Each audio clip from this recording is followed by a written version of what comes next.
Hello. Hello and welcome to the show. Technical difficulties as usual. Listen, thank you so much for joining the show. You joining Tammy. It's such a pleasure to have you on the show. Wait, now this month is about the power of advocacy. And just it's been a powerful month, all month. We have a special guest. Her name is Cary Thomas. So I just want you to sit back, relax, and enjoy because it's coming up next. We'll be right back.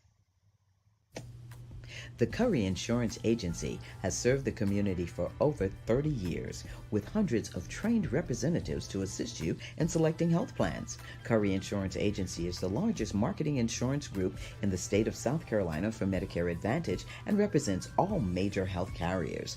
Annual enrollment for Medicare Advantage is October the 15th through December the 7th. Cary's motto is people don't know how much you know until they know how much you care. Call Cary Insurance Agency today at 803-536-0889. All right, welcome back. Well, listen, I told you we have a great show planned for you. This is the month of the power of advocacy. It is the power of advocacy. So all been about people advocating for issues. Breast Cancer Awareness Month. You heard last week about our breast cancer survivor, Marion Pollock, and she's going through stage 4 cancer. She just revealed that on the show. And so we're continuing to pray for her. So today, I have a very special guest. Let me tell you a little bit about her. She's Jamaican born. She was raised in South Florida. She is active duty in the military. She is Master Sergeant in the Air Force. She served multiple advocacy roles, bringing awareness to insufferable issues such as anxiety, domestic violence, child abuse, and various forms of trauma. Now, she's the host of her own podcast called Camouflage Beauty, and she's the founder of the lifestyle brand Cary, Cary, Challenge Adversity, Respect Yourself. So without further ado, I want to introduce you to our guest, Miss Cary Thomas. Come on out, Cary. How are Hi, you? I am Hey, well. listen, I was like, I'm telling so much about you. Master Sergeant, I love that. And thank you so much for your service, ma'am. Yes, ma'am. Really, I'm just so proud of you. I am so proud of you. Yes, So, as I was talking about Cary, and I talked with you as we talked on the phone, wanted you to talk about um, to being a domestic violence survivor, but you are a domestic violence advocate. But I am. before we do that, I want you to kind of give us a little history about who Cary Thomas is, how you got into the military, coming from Jamaica, and being in South Florida. Talk about all of that, Cary. Right. So thank you again for having me on the show.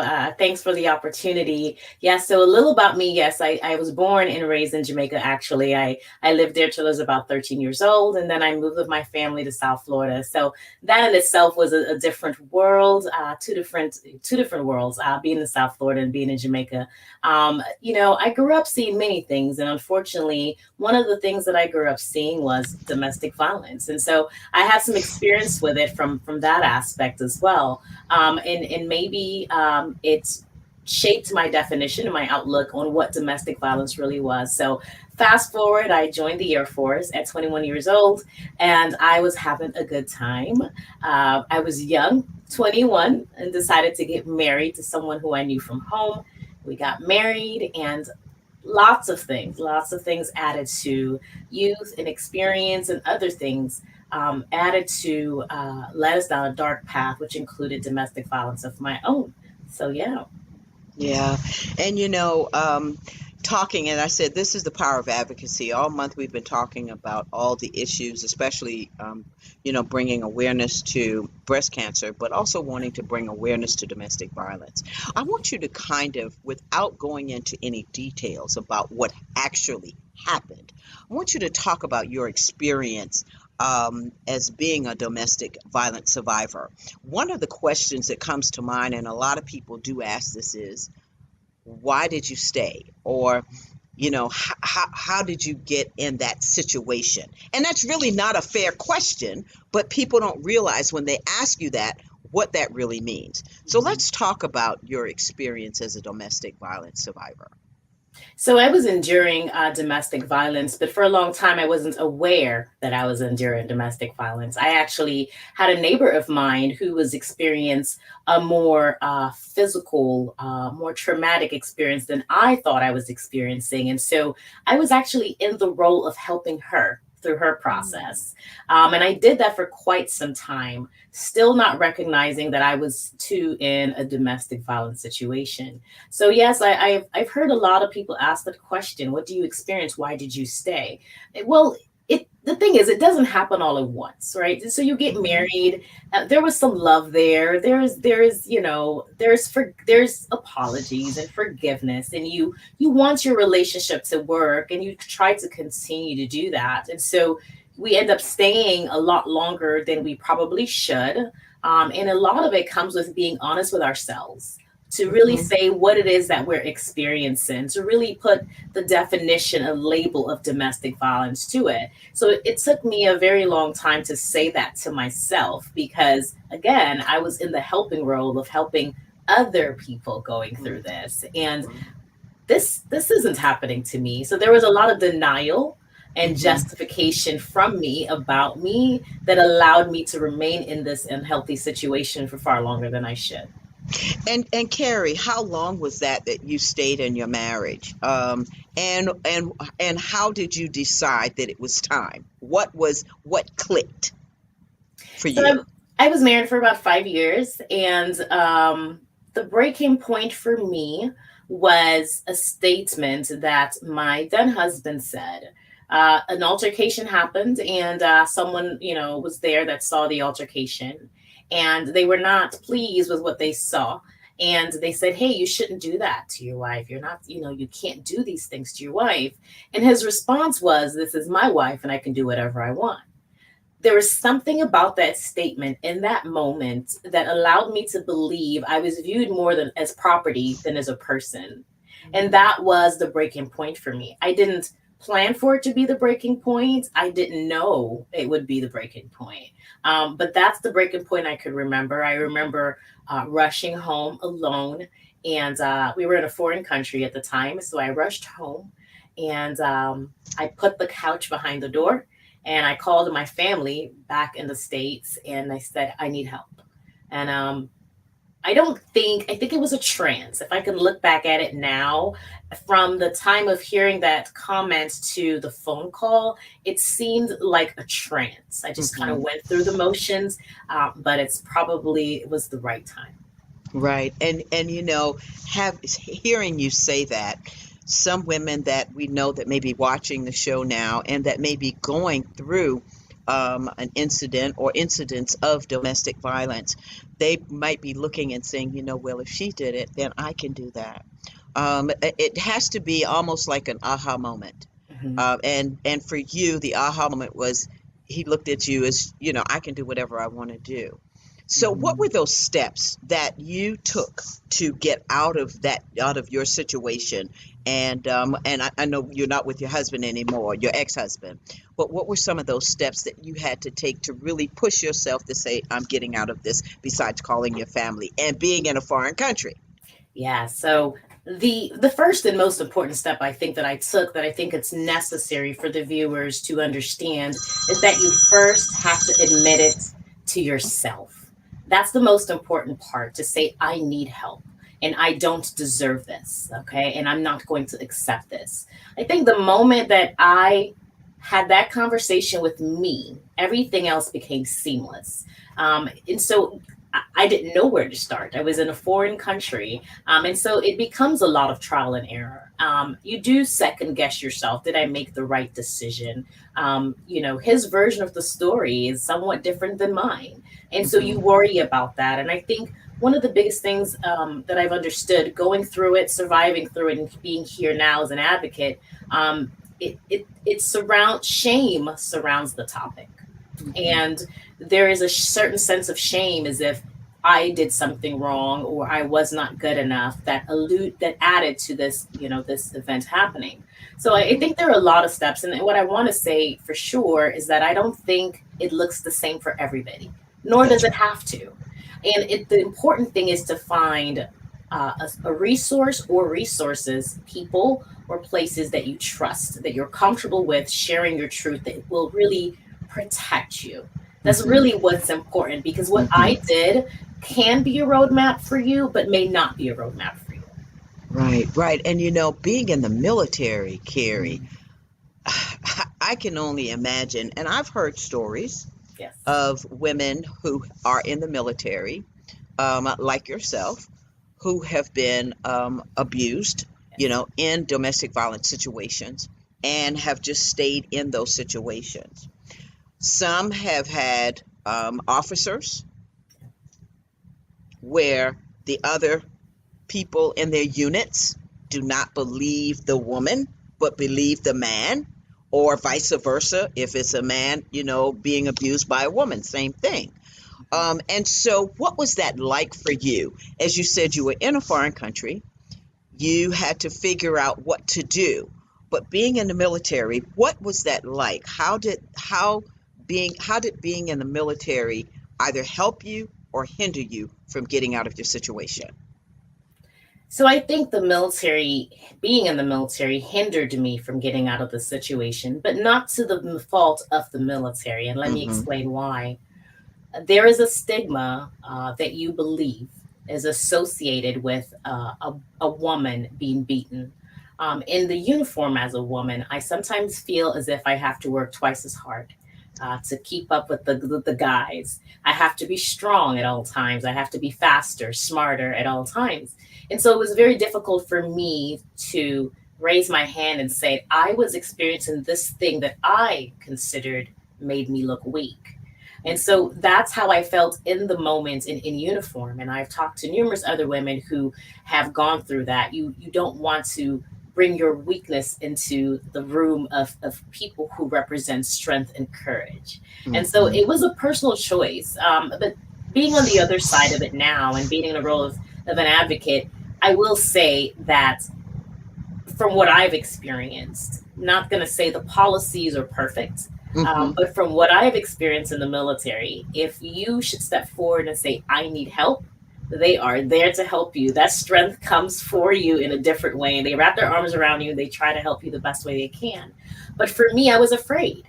I was afraid Mm-hmm. of what they would think. I was afraid, of what they would say or how they would judge me. And so a lot of it started with me. And so I unfortunately was in my way more so than the military or any policy per se.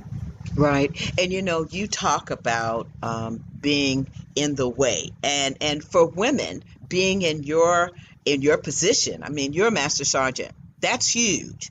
Mhm. For women being in your position, even out in the private sector, Yeah. doctors, lawyers, we can name nurses, we can go down the line, teachers, and all, how we see ourselves sometimes as being that weak person and saying, you know what, this did this really happen to me? Did I really go through that? And so I want you to kind of tell some woman right now who may be watching you what she can do. She's looking at us right now and she's saying, I hear all this talk, but I don't have any money. I have children. Um, he's my source. He does love me. What do you tell a woman like that? I would say to that woman listening or watching now that the very first thing that you have to know is that you deserve more. That's the very first thing that you have to know. Love doesn't equate to hurt or pain or shame or embarrassment or anything like that. And so once you decide and know that you deserve more, all you have to do is a quick search on your phone, a Google search, phone a friend, call somebody. There's so many agencies and resources available to help people.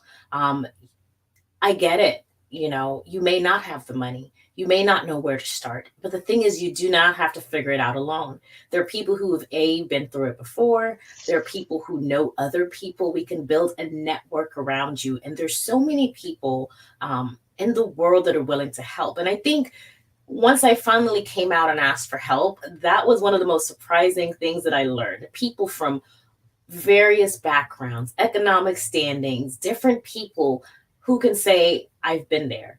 I understand, I know, and I can help. People that Mhm. I had no prior relationship with that just poured into me. You know, there's so many agencies that are willing to do that. And I know that if they do it for me and for numerous other people that I know, that anyone listening today has the same opportunity to get that help as well. Yeah.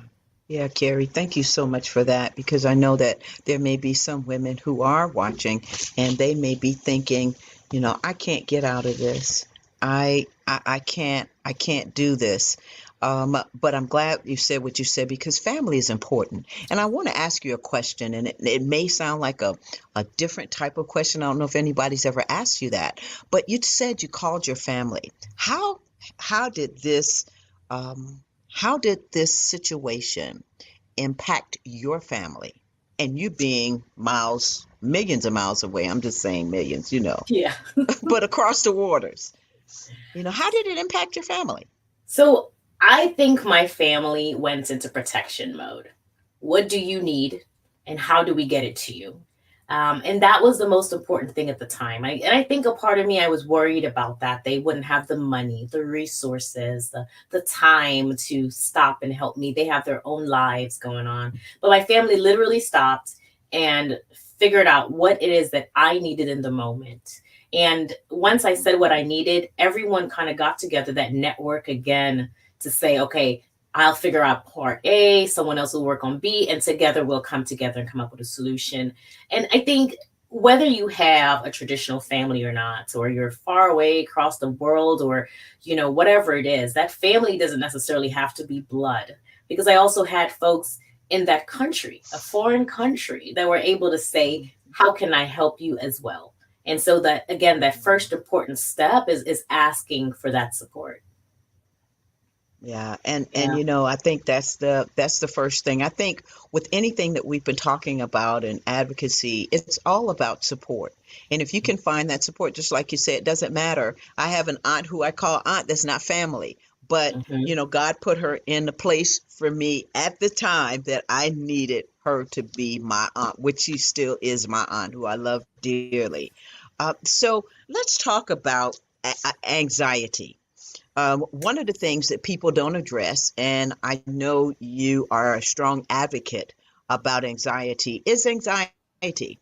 There is so much, and we've been talking about domestic violence, but a lot of that comes with that as well. How has that affected you, and do you still have some anxieties as it relates to your past experiences with domestic violence? Yeah, so I have anxiety. And to say that, it's now something that is second nature to me. I'm comfortable saying Mhm. I have anxiety. But it took a very long time for me to get there, again, because some of the stigmas that are often associated with mental health illnesses, or what they may look like as a military leader. I'm leading different people, different groups of people, larger groups. And so for me, it was important for me to say what it is that is wrong, learn more about it for myself, and allow my team as well to know that I suffer from this thing, and how can they help me in the moment, Mhm. and Mhm. it's important to say that, right? So I Mhm. think I struggled at first when I found out I had anxiety with, it's not normal. There is no normal, right? Mhm. Normal for you Mhm. is what you look like. That is as normal as it gets. And so it's important for us to remember that. But as far as the domestic violence goes, yes, I I suffered from a lot of things because of that experience. And I still think I suffer from a lot of things from that experience. I don't know if it will ever go away. I don't know if it will ever leave my mind, but that Mhm. doesn't mean I'm suffering in it. So I've Right. suffered from it. That doesn't mean I'm Mhm. actually suffering in it in the moment. And so Mhm. through sharing my story and just being there to help other people who may have suffered from something similar. And you know what? It doesn't have to be domestic violence. Correct. It could be anything else. My That's job right. is to try to be an advocate for people, and elements of their life that they may feel like they don't have support. Yeah. Hmm. And as you're talking about that, one of the things that comes to mind is strategies. We talk about mental illness, and of course, with mental illness, for me, I'm an advocate as well because I have family members who suffer from anxiety, who suffer from other forms of mental illness, personality disorders, and things like that. And so, one of the questions that I wanted to ask you was about any strategies. What strategies do you use to help you through your anxiety? I have quite a few strategies, but my favorite is anchoring. So I am a big proponent of quotes. I like little sayings. I like things that I can repeat. And in the moment of panic or the moment where I feel like something is going to go wrong, I'll focus on that. So a lot of times I wear shirts with quotes. My keychains have quotes. I have coffee mugs with quotes, and there's just everything. And I repeat them to myself over and over. And I focus on that and I anchor myself in that in the moment until I calm down. Another good thing, too, is, we often hear people talk about their circles or their networks. I have a circle of supporters just for anxiety. And so when I'm in that moment or I feel like I'm going to that moment, I call those people and they know what I'm calling for. So they then go into their modes of these are the people that I call when I'm panicking the most. And because we've been doing this for so long, that's kind of their role in my life. And so they know what to do to help me through that. But I'm also always like reading what's new, what's different. Music. Cannot go wrong with Yes. music. Find your favorite songs and play them for a playlist for 10 minutes and label it on your phone anxiety playlist, right? Because the thing is, anxiety, depression, panic, those things can hit you at any time, any Mhm. place, and you want something that's easy to do, easily accessible, that it's not over the top. You can be doing this in secret right now. Pop your headphones in, listen to some music, clenching your That's your right. your palm at home. Nobody knows that you're in this moment of counting down to 10 but That's you, but it that's works. right. That's right. And Terry, to be transparent, I suffer with anxiety, and people don't know it because I'm always smiling, I'm always doing, but my thing is music. I love music. Put on music, and like you said, Cary, I'm like, okay. Hmm. Or sometimes I talk to myself and I say, okay, Tammy, hush, Tammy. Okay, Tammy, hush, Tammy. Don't say nothing else, Tammy. You know what I'm saying? Okay, so we're going to play something. What's your favorite quote? What is your favorite quote? Oh man, I have so many of them. So behind me, I don't know if the viewers can see it. I have one that says, "Be your own kind of beautiful." Hmm. That is probably the first quote that stood out to me when I really start anchoring with quotes. And I say that because that goes back to the idea of I have anxiety. Something's wrong with me. I've been through domestic violence. Since I'm flawed in some way. There is Hmm. no flawed. Nobody is flawed. Your kind of Yeah, beautiful is beautiful, right? that's And so right. that is one of the most, to me, it's such a simple thing, but I'm Hmm. not in comparison with anybody else. My kind of beautiful and your kind of beautiful can be on the same stage and both be equally represented. And that is the power of, I think, just being an advocate and being male or female, but for me specifically, for Hmm. women. We need to remember that our kind of beautiful is just as relevant and important and beautiful. That's right. That's right. And it's about encouraging each other. Just like when I talk with you, you're so encouraging, you're so inspiring, and I just had to have you come on the show because Thank every you. time I hear you speak, and your voice is so calming, and you may not know it, but I've told you this several times. It's very calming, and so therefore it's like, okay, see, and that helps. What's your favorite song, Carrie? Oh man, I have so many. So I love Stevie Wonder, right? Mm, It depends on what I'm going through. So what I will say for suffering from anxiety, right? I have different playlists on my phone for anxiety, different levels of panic, right? Because I've been just mm-hmm. doing it for some time. But if you like dance music, and you don't have to be able to dance at all, Right, But if right. you like dance music and you put on 5 minutes of dance music and promise yourself that you're gonna dance like nobody is watching, I promise it's gonna put you in a good mood automatically. It's That's right. the That's doctor right. should just write that on a prescription pad, right? Dance for five Dance, minutes yeah, and you'll be okay. yeah, that's right. And I love to dance as well. So yeah, I love that. And like you said, you have different music for different times. And Hmm. along with and I heard what you said, along with anxiety, panic attacks. And do you have those panic attacks now as well? I do. I do. And Okay. panic attacks are scary within themselves, right? So anxiety is scary. Mm-hmm. Panic attacks are scary. I don't know when they're going to come. We never know how intense they're going to be. It's embarrassing having a panic attack in a public place. Mm-hmm. And you feel as if everyone is staring at you or judging you because they don't know or understand or can recognize what you're going through in the moment.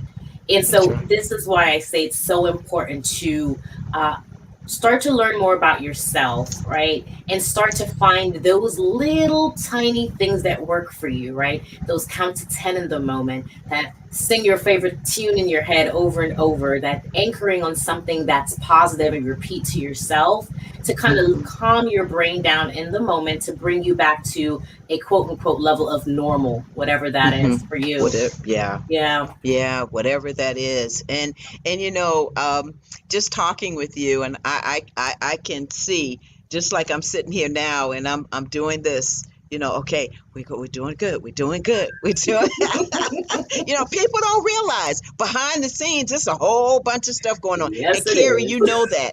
You know how that is behind the scenes. So listen, Yes, it is. when we come back, I want to talk with you about Camouflage Beauty, your podcast, and I want to talk with you about Cary LLC. So I just want you to sit there, and we're going to come back because Cary, thank you so much. I mean, you've enlightened us a whole lot, and I hope that someone that's out there listening will be able to glean from what you've been talking about and all that you've been sharing because you've been very, very, very transparent. And I want to thank you again. So just sit Absolutely. back, sit right there because we're going to come right back after this. Okay. Okay. The Cary Insurance Agency has served the community for over 30 years with hundreds of trained representatives to assist you in selecting health plans. Cary Insurance Agency is the largest marketing insurance group in the state of South Carolina for Medicare Advantage and represents all major health carriers. Annual enrollment for Medicare Advantage is October the 15th through December the 7th. Cary's motto is people don't know how much you know until they know how much you care. Call Cary Insurance Agency today at 803-536-0889. The Cecil Williams South Carolina Civil Rights Museum is the Palmetto State's first and only museum. It honors a generation of people, black and white, throughout the state of South Carolina who deserve to be remembered for their unselfish commitments and sacrifices. Enjoy an immersive and entertaining virtual tour. For more information, visit www.cecilwilliams.com.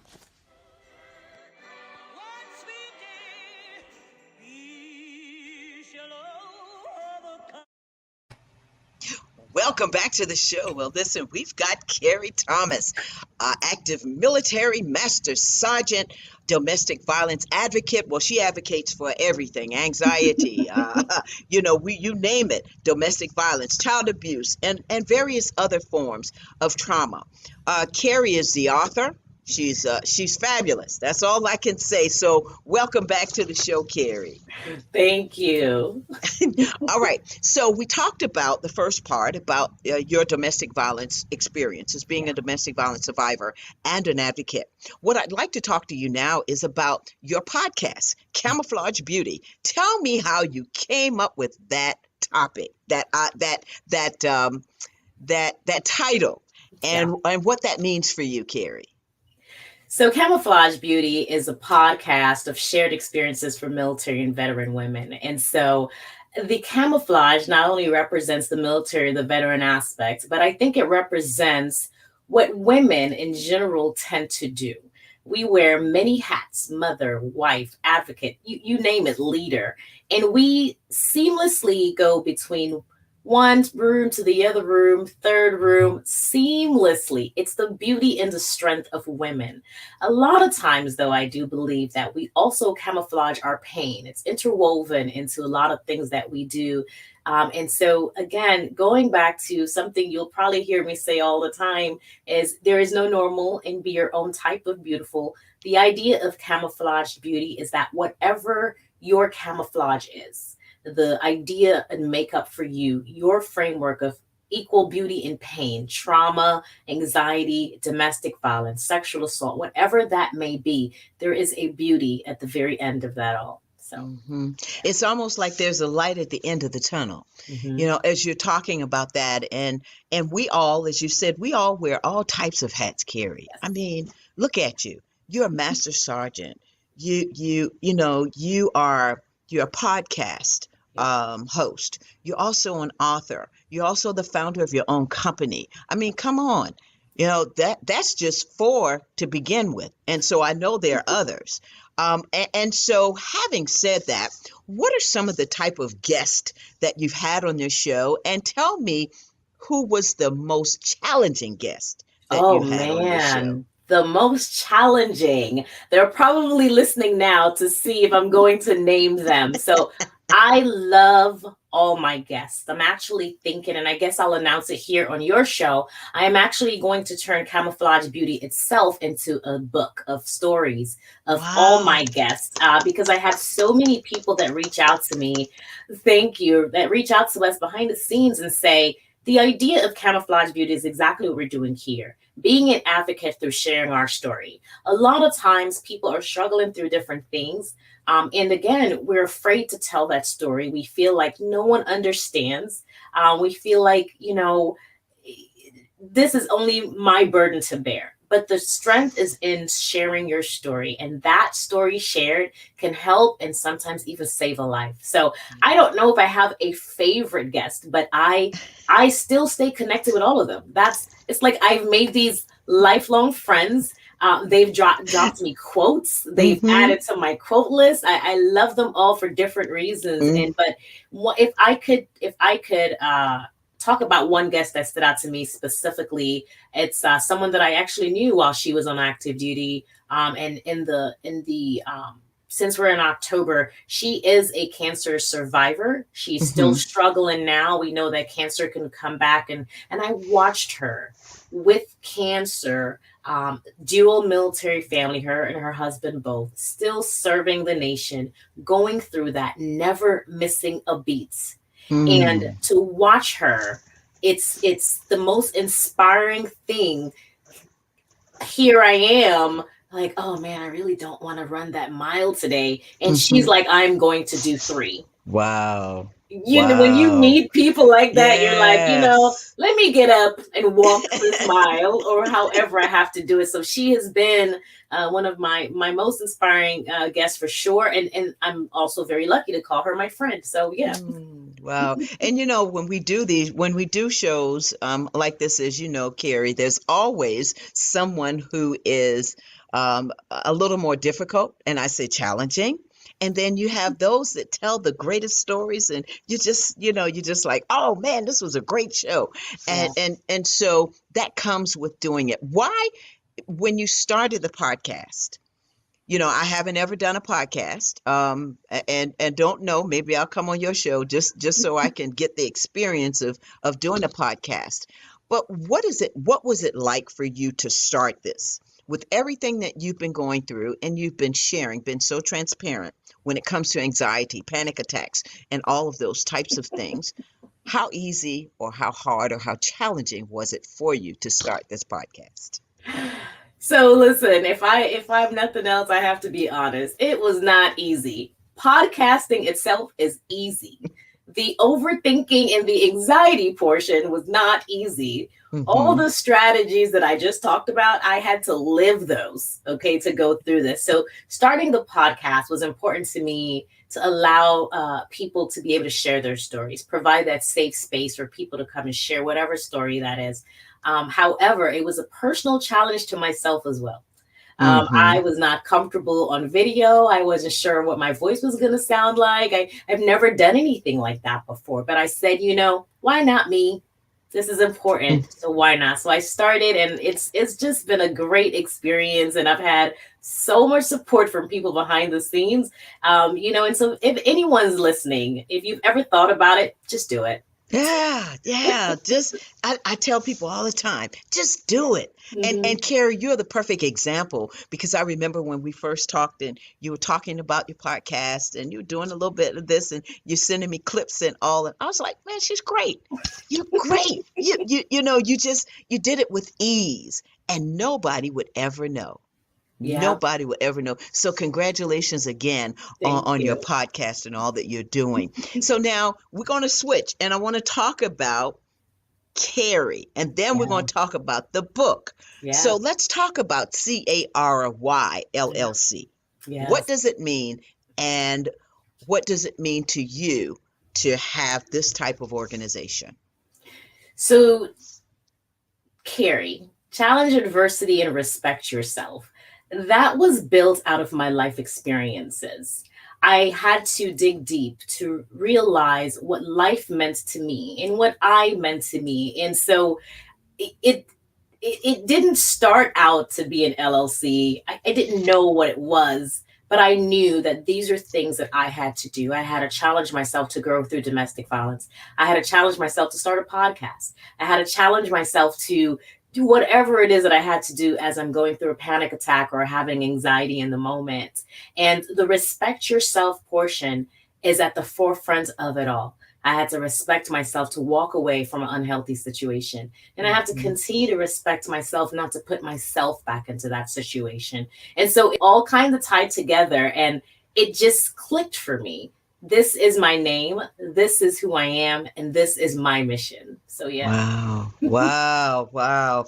I tell you what, when I saw that challenge adversity, respect yourself, I was like, that speaks volumes. Thank It you. speaks volumes about you, and it speaks volumes about what you're out here doing in the community. And I just want to tell you, congratulations, and I'm so proud of you, and I'm so proud to have you on my show today. I Thank tell you. you. Okay, so now you have something else up under your belt. You Yes. are an author. So Yes. let's talk about your book, Cage Fight. Hmm. Am I saying that right? You are. You All right. are. You're one of the co-authors. So let's Yes. talk about Cage Fight. So Cage Fight is first of all the group of authors coming together is brought together by Christian leader and visionary author Sheila Farr, and so I have to first say thank you to her for bringing these remarkable people together. And what this is an anthology of numerous people, authors, and I want to say people. Take off the authors, people Hmm. sharing their stories of the cage fight. And the cage fight is the battle of your mind. The same things Mm. we're talking about here, whether it's Hmm. anxiety or panic attack, overthinking, low self confidence, whatever it is that you are going through, this book is for you because it goes again to show that none of us are without faults. None of us are perfect. We all have struggled in some area. And so I'm so excited to even be considered among the group of leaders. I mean, we have authors in this book that's been authors for many different times over, international best-selling authors. And so I am excited that I'm a part of this. Um, Hmm. and I think it kind of went along with everything else that we're talking about here. And so when I got this opportunity, I was very yes, yes, yes, yes. Again, challenges Hmm. adversity to step into this ring with myself and to share my story. But I want to say, is it scary? Yes, it is. Hmm. But am I Hmm. going to do it? That's also a yes. So, yeah. Yeah. And being an author in itself, it takes a lot because Yeah. you have to sit there and you have to almost recreate moments, especially when you're talking about fighting in your mind and all the things that you've been through, all the stresses, the anxiety, the traumas, and things that you have experienced. Now you have to put that on paper. And as you were doing that, Cary, what was that like for you? So I was not expecting this question. So I will share this here. This again, suffering from anxiety. I was writing, and she told me, she spoke into my life, and she said, "This book is going to change your guys' lives." And I was like, "Yeah, okay, one chapter, no big deal. I'm Hmm. typing, and everything is going to be fine." And one day, as I was typing, trying to revise my story, I found my fingers moving without me realizing they were moving or what they were typing. And Mm. I just started crying. And I was Mm. crying and typing and crying and typing. And that went on for a while. And when I finally got done typing, I started to read the story to myself. And I couldn't Hmm. read the story. So I Mm. closed my computer and I put it under my bed for like 4 days. And Mm. I realized then in that moment that there's certain things that no matter how much you feel like, okay, you've overcome, sometimes you Hmm. go from step A to K, but you're brought back to step B. Let me try this again. And that's Hmm. okay. And so now Yeah. I finally realize that I am maybe not as far ahead as I thought. And so I need to go back and revise some things. And so that's the process I've been going through here over the last few Wow. weeks. Wow. And now that's not uncommon. So as you're talking to me, because I've Mhm. written before, I wrote a book, and it's not uncommon. It's not uncommon to go back and look at what you've done, Cary, and think about it and say, oh no, I got to put that away because I can't deal with it now. I just can't. Yes. I can't deal with it now. I've been writing a play for the last 5 years, and the play is hard to write because it does deal with some trauma in my life. And Mhm. as you said, I've picked it up, and I said, no, not today, not Yeah. today, and put it Yeah. down. So I can't wait. I can't wait to read Cage Fight. Yes. And I go ahead and get it done. And I'm gonna be calling you and praying with you and um and checking up on you to say, hey Cary, is there something I can say? Just a little something that may help you get through that, because I'm excited for you, and I Yeah. know it's going to be great. And I would love to talk with Sheila as well one day. Yeah. Maybe the three of us can be on a conversation, or some of the other authors can come on and be on the conversation once the book is there, and really talk about what it's like fighting in your mind. We Absolutely. all have been there, Cary. We all been there. We all have been there and done that. And then people ask you, and this is what I'm going to ask you, and you kind of been talking about it, but I kind of want you to reiterate it because we're in the second segment of this show. How did you overcome your trauma, or how are you dealing with your trauma? So I don't know if I've overcome my trauma, and I don't think I now expect to overcome my trauma.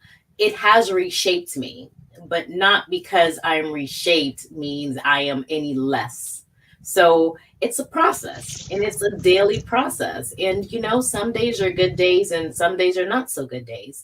And at one point I think I thought, oh yeah, I'm definitely over it now, but I don't think I necessarily am over it, or should I be over it?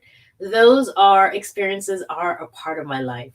And I'm okay with that. And so again, every day is a different struggle, a different trial, a different challenge, but you continue to challenge that, and you work on those strategies that we talked about earlier that works for you, and you continue to develop new strategies, and most importantly, you learn more about yourself and you love yourself in the process. You keep That's right. doing that, I think you'll be all right. Yeah, yeah, Carrie. One of the great things about all of this is that we're learning about ourselves. And I have to mention our Sunday school. Yes. As we are, and we are Christians. Hmm. And as we lean toward God, one of the things that I have learned, and you've heard me say it, is during this pandemic, I learned so much about myself, and I thank God for that. Because I became closer to God, but I learned a lot about me, and I looked inside of me. What did you do during the pandemic, especially dealing with anxiety, dealing with panic attacks? What helped you get through the pandemic, or what are some of the strategies that you did to help you get through that? So first, I would like to say that I think we attend the world's best Sunday school at Yes. Royal Missionary Baptist out of Charleston, South Carolina. Yeah. Like, you just have to be a part of this life transforming conversation Oh, and group every yes. Sunday. This is literally Yes. a family. But for me, I talk a lot about the pandemic, and I think I did a lot of spring cleaning, and Hmm. that spring cleaning was both physical and emotional. There's a lot of things that we put in our emotional suitcase that we don't deal with, and we lock it away in those little corner pockets, and we Hmm. don't take them out, and they just kind of stay there. We continue to stuff those corner pockets. And so the pandemic gave me some time to start unloading that suitcase bit by bit, and going through different things that I've put away for quite some time. And so, and that came with a physical part of it as well too. Sometimes I had to uh, purge and cut certain things out of my life as well during that Hmm. time. So yeah, Yeah, and that purging can be painful, yes, it as we is. both know. And so yeah, we want to give a shout out to Deacon Herbert and Deaconess Cynthia Washington Williams and Deaconess Ford Yes, and Dr. Ford. Uh, absolutely. And the whole Yeah, class, the whole because we class. are I a mean, family yeah, over there. yeah, class, the whole class. Now listen, now we just saying that. Even Mama Rose, Yeah. we saying that. Yeah, the whole class. But having said that, we were talking about this, and you talked about the suitcase and how you have had to unpack, as well as put things away, throw things away, purge things, and that can be painful. What did you find that was painful for you during the pandemic in purging? I think the hardest part for me during the pandemic, going through the purging process, is realizing that I was alone. So I am not married, and I do live by myself. And in the height of the pandemic, early 2020, we were shut down.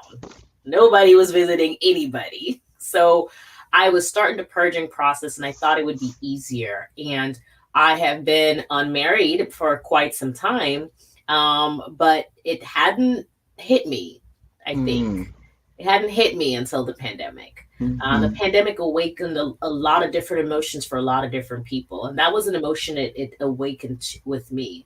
And so a year, here we are, wait, a year and a half later, and so I now realize that A, I'm alone, but I also realize that B, I'm not lonely, and it's okay. That, And I yes. don't think I ever processed it, but I had to Hmm. truly process it during the pandemic and be okay with that. And and if I wasn't okay with that, then that would have to be something I had to process as well. So yeah. That's right. I love what you said, being alone, but not being lonely. Hmm. Yeah, Yes. yeah, that's right. And there's a difference. Yeah. There is truly a difference because as you and I'm married as well. Been divorced for many years now. I mean, many years, and having been in the situation of shutdown mode and looking, I'm like, oh, I kind of like this. I'm kind of, yeah, I'm kind of enjoying this, Yeah. because now I'm having a chance, as we said, to learn more about Tammy. Just Yeah. like you said, you learned about Cary. Yeah. Cary, I tell you what, I have just enjoyed this so much. I do have another couple, one other question for you. Yeah. Let's talk about therapy. Do you Yeah. feel therapy is the key for overcoming trauma or any mental anxieties, any mental illness? Do you think that therapy is that key? I don't know if it is the key alone. Mm-hmm. And so But for me, I have definitely been through therapy. I think therapy should be used for prevention. mm-hmm. Go before something is wrong. Go because nothing seems wrong. Just go, right? And Yep, so I like that's my right. therapist anyway. I've had quite Yeah, a few of them, and I'm like, hey, listen, my friends are not available. You have to talk to me, right? And right, so it right. is a key. I don't think it is the key because, again, Mm-hmm. with the support of like my Sunday school, my family, different strategies I work with on my own, what I find for joy, me being learning about mindfulness and being present in the moment, just different things all together create the keys to unlock that trauma and to make it through the other day. And so, Maya Angelou says it best, you just don't want to survive in life, you want to thrive. And so, Exactly. I feel like there are a lot of keys, and that's okay. Yeah, and it reminds me of your favorite and my favorite artist as well, Stevie Wonder. Songs in the Key of Life. Oh, right. Oh, you know what I'm saying? And that's the beauty of it, right? And that's one of the things we talked about earlier with music. When you start to really get a good artist and you listen to those, Mm, and you can relate it back to your life, that in itself is a key. You start to yes. see the beauty in that, you feel those words. That in itself is a key to help Yeah. you unlock a portion of trauma that you can step through that door. That's right. Well, you know what, Carrie? I have just enjoyed having you on the show. I'm looking forward to Cage Fight. I'm looking forward to hearing about Cary LLC and all that you have going on. And if I can do anything here, I'm always available to you as myself, and anything that we can do for you here as a Tammy Show. I'd love to be a part of it. And I want you. The last thing I want you to do is talk about the takeaway that you want this audience to know about this interview in particular? Yeah. So first, I could not leave without saying thank you for this amazing opportunity to be part of the Tammy show and the family of supporters out there watching. But if I should have any takeaway from this show, it would be one: domestic violence affects everybody or can affect anybody. Your economic standing, your age, your race, your religious preference, none of that matters. It can creep into your home at any given time. So let's look out for ourselves and for each other. And number two, there is no such thing as normal. Everybody's normal is different. And regardless of what you have been through, remember that other people around you have probably been through the same thing and worse. Do not be afraid to ask for help, and remember that you deserve more. So continue to challenge yourself in everything you do, and you challenge that adversity, as my name says, and respect yourself while doing it. Wow. Listen, well said. Well said. Thank And I you. hope that everybody that's listening to the show now, I hope that they are really gleaning and getting something from all that you've said. Because Cary, you have just shared so much. You've given us so many nuggets and a lot to think about. And I want you to come back on the show. Absolutely. I want you to come back. Of course, I want you to come back to talk about Cage Fight, but I want you to come back because I think that you have a lot more to share. And I think that people will really get it and say, oh my goodness, if I can do that. And so the next thing I want, how can people get in touch with you if they're So interested? What do you want people to do? so at this time, I am only taking social media information on the Camouflage Beauty platform. So I am on Facebook, and I'm also on Instagram under Camouflage Beauty. And that's probably the best way to connect me as I continue to grow and use that network to support those military and veteran women. Wow. And again, I want to thank you for your service. For taking care of us. I mean, because after all, it's women like you that are out there on the front lines in a lot of ways and taking care of us. And the last thing, Carrie, I always ask this, and I didn't tell you that I was going to ask this. I Oh boy. want you to give me 3 words that describe Carrie, the woman. The woman. Oh, Cary. Okay, got Yeah, it. not LLC now. Oh, I got it. For me, it is strong, blessed, and humble. All right. Yeah. I'm putting all of this in my journals as well. All the guests that I talked to. So strong, blessed, and humble. And humble. Carrie, that describes you to a T. I mean, I think I would have said the same thing. Thank you. Because for what you have gone through and all the things that you have done, and you've been so transparent and sharing, I tell you what, you are really a blessed and strong woman, and Thank you. I'm just thankful. I mean, I am so honored that you would take the time to be on my show, Master Sergeant Cary Thomas. Absolutely. Thank you so much for having me.